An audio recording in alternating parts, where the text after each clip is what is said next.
बिस्मिल्लाहिर्रहमानिर्रहीम, अस्सलाम वालेकुम viewers, welcome to spicy way kitchen. आज मैं लेकर आई हूँ जी शामी कबाब की रेसिपी, बीफ शामी कबाब की, फैमिली की फरमाइश पे। तो सोचा आप लोगों के साथ भी वीडियो को शेयर कर लूँ। बहुत परफेक्ट रेशो के साथ मैंने ये शामी कबाब रेडी किए हैं। इंशाल्लाह ताला आप लोगों को ये रेसिपी ज़रूर पसंद आएगी। पसंद आए तो लाइक एंड शेयर और सब्सक्राइब ज़रूर कर दीजिएगा।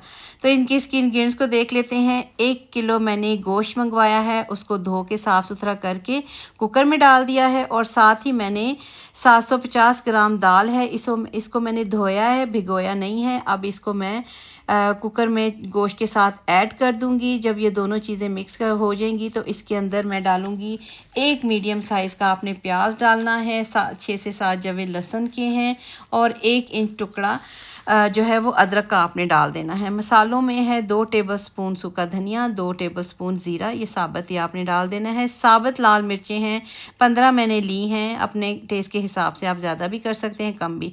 1 टेबलस्पून नमक है, हाफ़ टी स्पून हल्दी है और इसके साथ ही मैंने तेज़पात, लौंग और मोटी इलायची डाल दी है और काली मिर्च के दाने मैंने डाले हैं 16-17 मैंने डाल दिए हैं।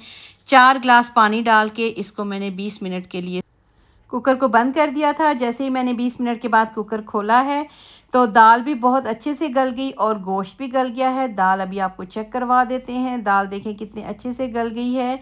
और इसके साथ ही इसके अंदर जो तेज़पात है और मोटी इलायची है वो आपने बाहर निकाल देनी है। अच्छा, मैंने इसके अंदर हल्का हल्का सा इसके अंदर नमी है, थोड़ा थोड़ा पानी है। इसी तरह ही आपने आंच को बिल्कुल आहिस्ता कर लेना है और आपने अब इसको अच्छी तरह से मिक्स कर लेना है। ये मैशर के साथ मैं इसको मिक्स करूँगी, मुझे थोड़ा सा टाइम लगा था। अगर आप ये नहीं कर सकते हैं तो आप इसको चॉपर में भी बना सकते हैं।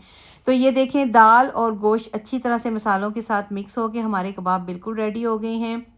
यहाँ पे मुझे लगा कि थोड़ी सी नमक मिर्च कम है तो मैंने इसके अंदर 1 टीस्पून नमक, 1 टीस्पून कुटी हुई लाल मिर्च और 1.5 टीस्पून जो है वो गरम मसाला मैंने इसके अंदर डाल दिया था। अब इन तीनों चीज़ों को इसके अंदर ऐड कर देंगे। इसके साथ ही मैंने 2 टेबलस्पून हरी मिर्चें डाली हैं, 2 टेबलस्पून जो है वो धनिया है और 2 टेबलस्पून पुदीना है।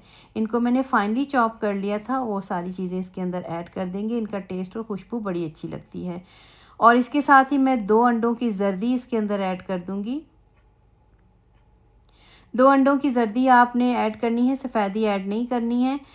इससे बाइंडिंग भी बड़ी अच्छी होती है और टेस्ट भी बड़ा अच्छा आता है। तो अब आ गया था मरहला जी कबाब बनाने का। मैंने जैसे कि आप लोगों को बताया था कि मेरी रोटेटर कफ सर्जरी हुई है शोल्डर की और बाजू में बहुत तकलीफ़ है। तो फिर मैं सोच रही थी कि मैं कैसे इतने सारे कबाब बनाऊंगी। तो फिर मैंने ये इस तरीके से कबाब बनाए थे। कोई भी आप घर में ढक्कन जो है बॉटल का ले लें, उसके ऊपर मैंने ये फ्रिज एंड फ्रीज़र बैग का शीट लगा दी थी और ये मेरे मिनटों में कबाब रेडी हो गए थे। ये देखिए, मैं आपको दिखा देती हूँ। जब हम शीट को थोड़ा सा ऊपर करेंगे तो ये देखें हमारा कबाब कितना ज़बरदस्त सा रेडी हो गया है। इसके 2 फ़ायदे हैं। एक तो आपकी टाइम की बचत है, बहुत जल्दी से कबाब रेडी हो जाते हैं, और दूसरा ये कि परफेक्ट एक ही साइज़ में हमारे सारे कबाब रेडी हो जाएंगे। तो अभी मैं आपको दिखाती हूँ। कुछ मैंने कबाब जो हैं वो फ्राइंग के लिए रख लिए हैं और कुछ मैंने फ्रीज़ कर दिए हैं। तो अब हम फ्राइंग के प्रोसेस की तरफ आ जाते हैं। बहुत ज़बरदस्त सी शेप भी बनती है और टेस्ट भी लाजवाब है इन कबाबों का। अच्छा, अब मैंने ले लिया है ग्रिल पैन, ले लिया है, इसके अंदर ऑयल डाल दिया है और साथ ही मैं इसके अंदर कबाब डाल के इनको फ्राई कर लूँगी। अब यहाँ पे आपने आंच को इतना रखना है, मीडियम रखना है, ताकि आपके कबाब जले ना। और दोनों तरफ से आपने इनको अच्छी तरह से गोल्डन कर लेना है। और ये देखिए, जब मैंने आपको बताया था कि मैंने जर्दी डाली है, 2 अंडों की जर्दियों से ये देखें कबाब टूटे नहीं, इनकी बाइंडिंग बड़ी अच्छी होती है और टेस्ट भी बड़ा ज़बरदस्त आता है। और दूसरा ये कि ग्रिल पैन में बनाने से इनकी लुक बड़ी ज़बरदस्त आती है। तो देखें हमारे कबाब कितने ज़बरदस्त से रेडी हुए हैं। दोनों तरफ से जब जैसे ही गोल्डन हो जाएंगे, आपने उस वक्त तक इनको हिलाना नहीं है जब तक एक साइड गोल्डन ना हो जाए। तो देखें अब हमारे कबाब बिल्कुल परफेक्ट रेडी हो गए हैं, दोनों तरफ से एक जैसे गोल्डन हो गए हैं। अब इनको सर्विंग प्लेट में निकाल लेते हैं। बहुत मज़ेदार, लाजवाब और शानदार हमारे परफेक्ट रेशो के साथ शामी कबाब रेडी हुए हैं। इंशाल्लाह ताला आपको रेसिपी ज़रूर पसंद आएगी। रेसिपी पसंद आए तो लाइक एंड शेयर ज़रूर कर दिया करें। और इसके साथ मैंने सर्व किया है इमली की चटनी और पुदीने की चटनी। इनका मैं लिंक दे दूँगी डिस्क्रिप्शन बॉक्स में, आप ज़रूर बनाइएगा। मिलते हैं एक और वीडियो में। अल्लाह हाफिज़।